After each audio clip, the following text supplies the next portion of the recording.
नमस्कार दोस्तों, welcome to daily dose. मैं हूं कमलकांत। अगर आप एसएससी रेलवे या डिफेंस के एग्ज़ाम की तैयारी कर रहे हैं तो आप मेरे चैनल को ज़रूर सब्सक्राइब करें। और आज है 22 जुलाई और 22 जुलाई के महत्वपूर्ण करंट अफेयर को देखते हैं। चलिए शुरू करते हैं। आज का पहला सवाल,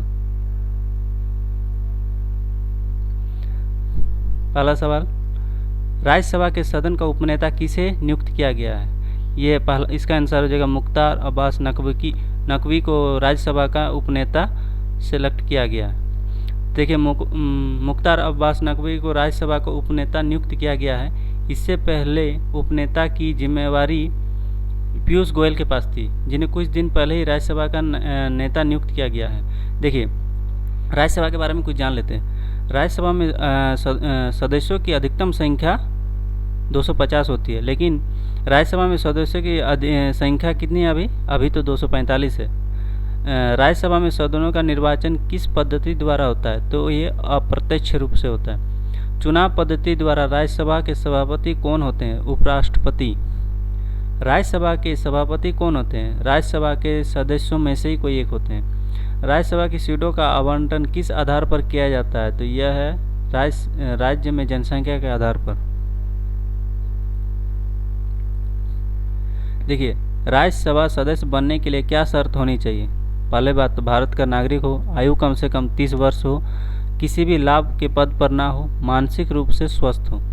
राज्यसभा में चुनाव कितने वर्ष पश्चात होते हैं? तो ये 2 वर्ष होते हैं। वो कौन सा सदन है जिसका अध्यक्ष या सभापति उस सदन का सदस्य नहीं होता है? ये राज्यसभा। उपराष्ट्रपति को हटाने के लिए प्रस्ताव सबसे पहले कहाँ पेश किया जाता है? तो ये राज्यसभा में किया जाता है। राज्यसभा में राष्ट्रपति जी द्वारा कितने सदस्य मनोनीत किए जा सकते हैं? तो ये 12 सदस्य। सबसे ज़्यादा राज्यसभा की सीटें किस राज्य में है? तो ये उत्तर प्रदेश में। राज्यसभा पहली बार कब गठित की गई थी? तो 3 अप्रैल 1952 को की गई थी। राज्यसभा की पहली बैठक कब हुई? 13 मई 1952। काउंसिलिंग ऑफ स्टेट का हिंदी नाम राज्यसभा कब पड़ा? 13 अगस्त 1954 को। राज्यसभा के पहले सभापति कौन थे? Doctor S Radhakrishnan. राज्यसभा के पहले उपसभापति कौन थे? एस वी कृष्णमूर्ति राव। राज्यसभा के सदन रहते हुए भी प्रधानमंत्री बने, तो ये इंदिरा गांधी बने, HD देवेगौड़ा, इंद्र कुमार गुजराल और मनमोहन सिंह। ये चारों लोग राज्यसभा के सदस्य होते हुए भी प्रधानमंत्री बने। अगला सवाल, अंतर्राष्ट्रीय शतरंज दिवस इंटरनेशनल चेस डे कब मनाया जाता है? तो इसका सही जवाब है 20 जुलाई। 20 जुलाई को मनाया जाता है। शतरंज जो सबसे प्राचीन बौद्धिक और सांस्कृतिक खेलों में से एक है, जिसमें खेल, विज्ञान, सोच और कला के तत्व शामिल है। 20 जुलाई को संपूर्ण विश्व अंतर्राष्ट्रीय शतरंज दिवस मनाया जाता है। देखिए, विश्व में जितने भी शतरंज खेल होते हैं उसे FIDE रेगुलेट करता है। शतरंज इसकी स्थापना हुई थी 20 जुलाई 1924 को। अगला सवाल, पेड्रो कैस्टिलियो किस देश के नए राष्ट्रपति चुने गए हैं? तो इसका सही आंसर है पेरू के चुने गए। अभी कुछ हाल फिलहाल के नए राष्ट्रपति बने हैं, उनके बारे में देख लेते हैं। इब्राहिम रईसी किस देश के राष्ट्रपति बने हैं? तो ये ईरान के। उखना खुरलेसुख किस देश के नए राष्ट्रपति बने? तो मंगोलिया के।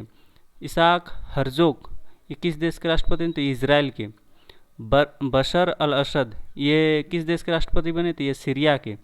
क्यूबा के नए राष्ट्रपति कौन बने हैं? मिगेज Diaz Canel.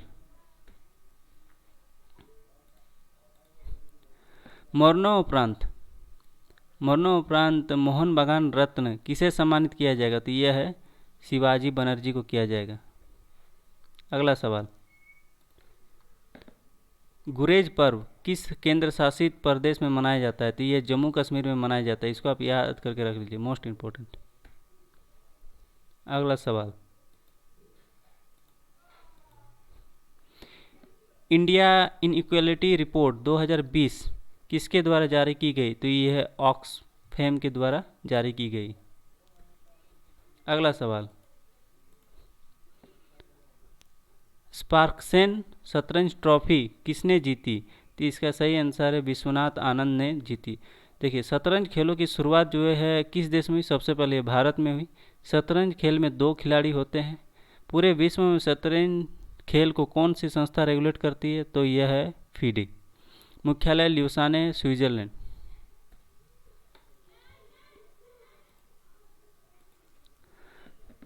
RSS building India through Seva, RSS building India through Seva नामक पुस्तक किसने लिखी? तो ये सुधांशु मित्तल ने लिखी। मोस्ट इंपॉर्टेंट याद कर लेंगे। और हाल ही में इस पुस्तक का चीनी भाषा में ट्रांसलेट किया गया। अगला सवाल,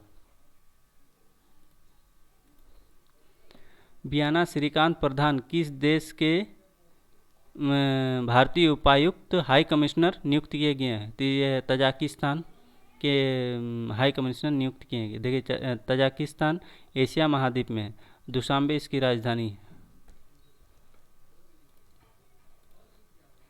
महिलाओं के लिए किस राज्य की पुलिस ने पिंक प्रोटेक्शन याद कर रखिए, पिंक प्रोटेक्शन नामक एक परियोजना शुरू की है? किस राज्य ने? तो यह है सही आंसर, केरल ने की है। देखिए, महिलाओं के खिलाफ उत्पीड़न के बढ़ते हुए मामले को देखते केरल सरकार ने पिंक प्रोटेक्शन नामक एक परियोजना शुरू की है। चलिए, अब क्विक रिवीजन में देख लेते हैं। राज्यसभा के सदन उपनेता किसे किया गया है? मुख्तार अब्बास नकवी को। और अंतर्राष्ट्रीय शतरंज दिवस कब मनाया जाता है? तो 20 जुलाई को मनाया जाता है। पेड्रो कैस्टिलियो किस देश के नए प्रधानमंत्री बने, राष्ट्रपति बने हैं? तो ये पेरू के। मरणोपरांत मोहन बागान रत्न किसे दिया जाएगा? तो ये शिवाजी बनर्जी को दिया जाएगा। गुरेज पर्व जम्मू कश्मीर का है। इंडिया इनइक्वालिटी रिपोर्ट किसके द्वारा जारी किया जाता है? तो ऑक्सफैम के द्वारा जारी किया जाता है। स्पार्क्सन शतरंज ट्रॉफी किसने जीती? तो विश्वनाथ आनंद ने जीती। RSS building India through Seva नामक पुस्तक किसने लिखी? तो सुधांशु मित्तल ने लिखी। बियाना श्रीकांता प्रधान किस देश के उपायुक्त नियुक्त किए गए हैं? तो ये तजाकिस्तान के किए गए हैं। महिलाओं के लिए किस राज्य सरकार ने पिंक प्रोटेक्शन? तो यह केरल ने यह परियोजना चालू की है। चलिए, अब कुछ स्टैटिक जीके देख लेते हैं तुरंत।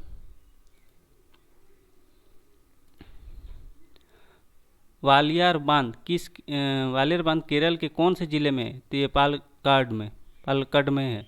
मुख्यतः मैंग्रोव वाले ज्वारीय वन कहाँ पाए जाते हैं? तो सुंदरबन डेल्टा में पाए जाते हैं।